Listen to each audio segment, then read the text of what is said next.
ஒரு காலத்தில் ஒரு அரசன் இருந்தார். அவர் அரசவையில் ஒரு மந்திரியும் இருந்தார். மன்னரின் மந்திரி மிகவும் புத்திசாலி. எது நடந்தாலும் அது நல்ல காரணத்திற்காகவே நடக்கும் என்று அடிக்கடி கூறுவார். ஒரு நாள் அரசன் வாளை சுத்தம் செய்து கொண்டிருந்தார். அமைச்சரும் அவன் அருகில் அமர்ந்திருந்தார். திடீரென்று அந்த வாள் அரசனின் காலில் விழுந்தது. அவருடைய காலின் ஒரு விரல் வெட்டப்பட்டது.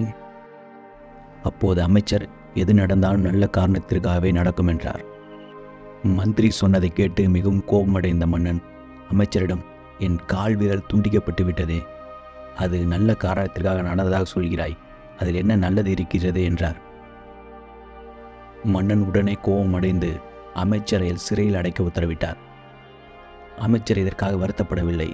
சிறைக்கு செல்லும் போது என்ன நடந்தாலும் நல்ல காரணத்திற்காக நடக்கட்டும் என்று மீண்டும் கூறினார்.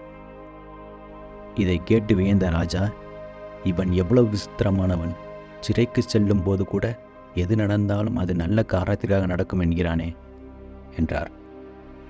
இந்த சம்பவம் நடந்து 2 மாதங்களுக்கு பிறகு அரசன் தனது படை வீரர்களுடன் குதிரைகள் மீது ஏறிக்கொண்டு வேட்டையாடச் சென்றான். அவர்கள் அனைவரும் அடர்ந்த காட்டுக்குள் சென்றனர். மன்னன் ஒரு மானை துரத்திச் செல்லும் பொழுது இன்னும் ஆழமான காட்டுக்குள் சென்று தன் வீரர்களிடமிருந்து பிரிந்து சென்றார். ஆனால் அவரால் மானை பிடிக்க முடியவில்லை. அடர்ந்த காட்டில் வழி தெரியாமல் மாட்டிக்கொண்டார். தான் வழி தவறி போனதை உணர்ந்த மன்னன் திரும்பி வரும் வழியை தேட ஆரம்பித்தார். திடீரென்று அந்த காட்டில் வசிக்கும் பழங்குடியினரின் குழுவால் ராஜா சூழப்பட்டார். அந்த பழங்குடியினர் மன்னரின் ராஜ்யத்தில் இல்லாததால் அவர்களுக்கு ராஜாவை பற்றி தெரியவில்லை. எனவே அவர்கள் ராஜாவை கைப்பற்றி அவரை தங்கள் குடிசைக்கு அழைத்துச் சென்றனர். அந்த பழங்குடியினர் தங்கள் தெய்வத்தை திருப்திப்படுத்துவதற்காக கொன்று பலியிடக்கூடிய ஒரு மனிதனை தேடிக்கொண்டிருந்தனர். என்னை விட்டுவிடுமாறு ராஜா அவர்களிடம் கெஞ்சினார். ஆனால் அந்த பழங்குடியினருக்கு அரசனின் மொழி புரியவில்லை. பலியிடுவதற்கு ஆள் கிடைத்த மகிழ்ச்சியில் மேளம் வாசிக்க ஆரம்பித்தார்கள் அந்த பழங்குடி மக்கள். மன்னனை குளிப்பாட்டி புது வஸ்திரங்களை அணிவித்து கழுத்தில் மலர் மாலைகளை மாட்டி யாகம் செய்ய தயார் செய்தனர். அவர்கள் மன்னனை கொல்ல முற்பட்ட போது மன்னனின் கால்களில் ஒரு விரல் வெட்டப்பட்டிருப்பதைக் கண்ட பழங்குடியினரின் தலைவன் மேளத்தை எல்லாம் நிறுத்தும்படி கட்டளையிட்டு, இவன் முழுமையடையாததால் பலியிட முடியாது என்று கூறினார். முழுமையடையாத மனிதனை பலி கொடுத்தால் தெய்வ மகிழ்ச்சியாக இருப்பதற்கு பதிலாக கோபமாக மாறும் என்றார். இதனால் அரசனை பலியிட விரும்பாமல் விட்டுவிட்ட அந்த பழங்குடியினர் அங்கிருந்து சென்றனர். மன்னன் மகிழ்ச்சியுடன் அரண்மனை நோக்கி திரும்பினான். திரும்பி வந்த மன்னர், என் காலின் ஒரு விரல் வெட்டாமல் இருந்திருந்தால் அந்த சோதனைகள் என்னை கொன்றிருக்கும் என்று அவர் நினைத்தார். அமைச்சர் சொன்னது சரிதான் என்று உணர்ந்தார்.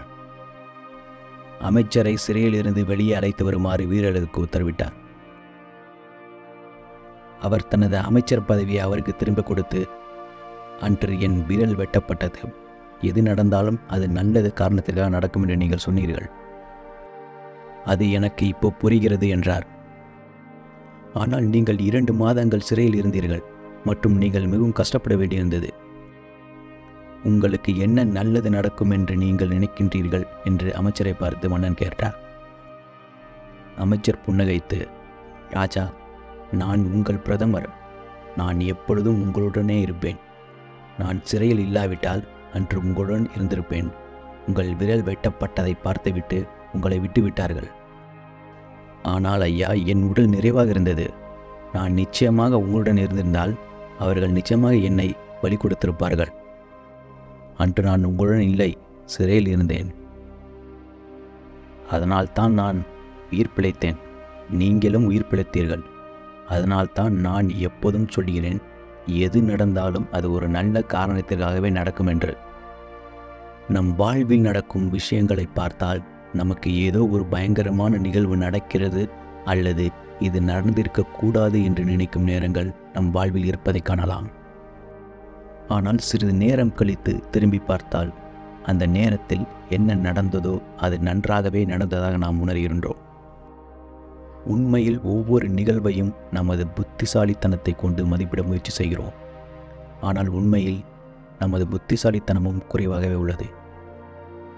எந்த ஒரு நிகழ்வின் நியாயம் அல்லது அநியாயத்திற்கு நமது வரையறுக்கப்பட்ட புத்திசாலித்தனத்தை வைத்து மதிப்பிட முடியாது.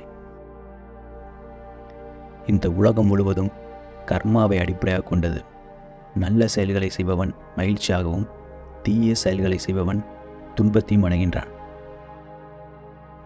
எனவே நீங்கள் ஒரு சோகமான கட்டத்தில் செல்கின்றீர்கள் என்றால் உங்கள் கெட்ட கர்மாவை செலவழித்து இயற்கை உங்களை எப்போதும் முன்னேற்றத்தை நோக்கி அழைத்துச் செல்கின்றது என்பதை எப்பொழுதும் நினைவில் வைத்துக் கொள்ளுங்கள்.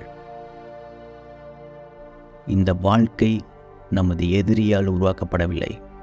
அதனால்தான் நம் வாழ்க்கையில் எந்த தவறும் நடக்காது என்று நம்புங்கள்.